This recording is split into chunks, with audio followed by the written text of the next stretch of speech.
Hello there. This is Alice and I'm Pam. We are master gardeners and master composters volunteering for Santa Clara County. We are here today at Marshall Caudill Park to set up our Subpod compost system with worms. It is an in-ground vermicomposting system. So today we're going to tell you about the materials we've gathered for the workshop and how to set one up. So I will start.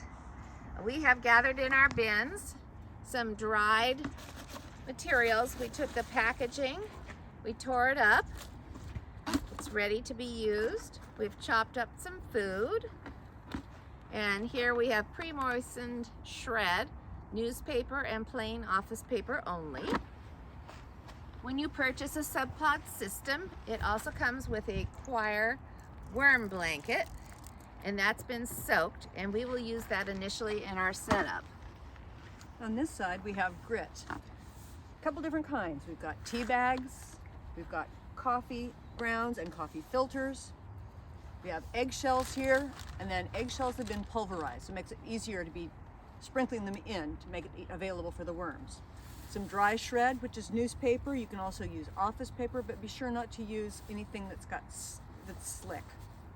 And if you come closer, I'll show you our new inhabitants that are going to be going into this beautiful worm house, this Subpod. So previously, these worms have lived in worm towers that are in our in-ground beds, and now they're moving to a Subpod mansion. They're hiding because they don't like the light, but I'm trying to pull some up so you get to see these lucky new inhabitants. They're hiding. There's some. There we go. And they're in amongst the dry shred and some of the remains of their food from their old home. This is an aerator that comes with the Subpod. And this, you'll take your Quire blanket off, you'll put it in, and this helps move the castings and everything around. You use it in a corkscrew type motion.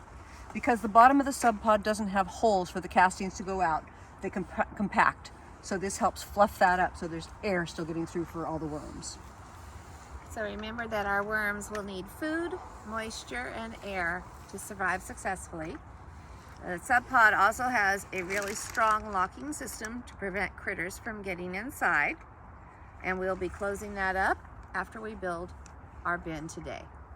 So we're going to build our Subpod system here, a new home for our worms. We're going to build the bottom layer with moist shred. It's about 3 inches deep. I'm going to spread it around in the bottom.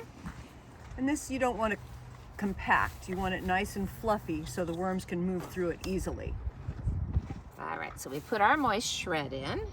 And then next, we're going to put our worms in. And these worms have moved from a worm tower, and now they're going to move into our Subpod system. I'm just going to gently lay them in there. And you're putting in approximately a pound of worms for your Subpod when you begin.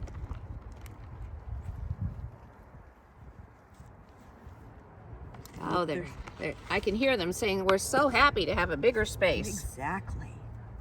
You know, the advantage of worms is they work 24 hours a day, 7 days a week, and they never complain. Nope, they're wonderful. It's hard to get every last worm out of a bucket. They tend to hide in the edges. You want to be gentle.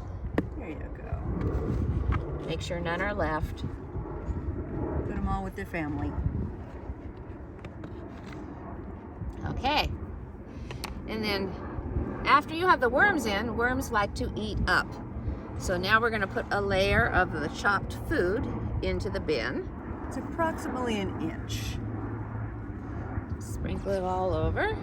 And this is chopped fruits and vegetables. So we've put about 1 inch of food in here. That should be plenty for the pound of worms. Wonderful. Now that we have that in there, they need the grit to help break down their food so it's available to them. It goes into their crop. Approximately a tablespoon of the pulverized eggshells. I'm just going to sprinkle it in there. After you've added your eggshells, your pulverized eggshells in, you're going to add in about 1/4 cup of coffee grounds. just to give them a little bit more grit. All right, now they get their coir blanket. This is the one that comes with the Subpod. It's been soaked in water, nice and moist, so they won't dry out. Eventually, the coir blanket disintegrates, and we just use moist shred as a replacement for it. So now I'm going to add a little bit of this wonderful torn up packing material on top.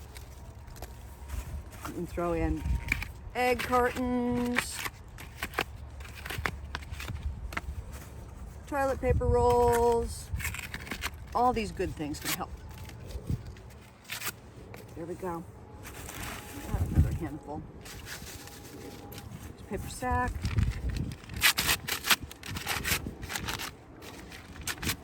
There we go. Now I'm going to top that with dry shred. Nope, you should have what?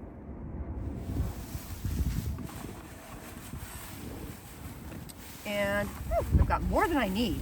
We're guesstimating about another 3 inches on top. So remember that if you don't have that wet coir blanket, you would use a layer of moist shred and then put your dry shred on top. So you can see it's filled to about the smaller hole area of the Subpod itself. We filled it about to ground level, just so you can see where the transition is there. So they still get plenty of air through here. They're still getting air and moisture through the larger holes, and the castings can squeeze out through the sides there some too. And then it closes with this wonderful latch. You can hear the snap of security right here. So the critters aren't getting in to be bothering our worms or eating their food. Thank you. Remember, check your bin in a week to make sure your worms are happy and they have enough food for the next following week. Thanks for watching us set up our Subpod here at Marshall Cottle Park. We'll be checking it in a week to see how it's doing.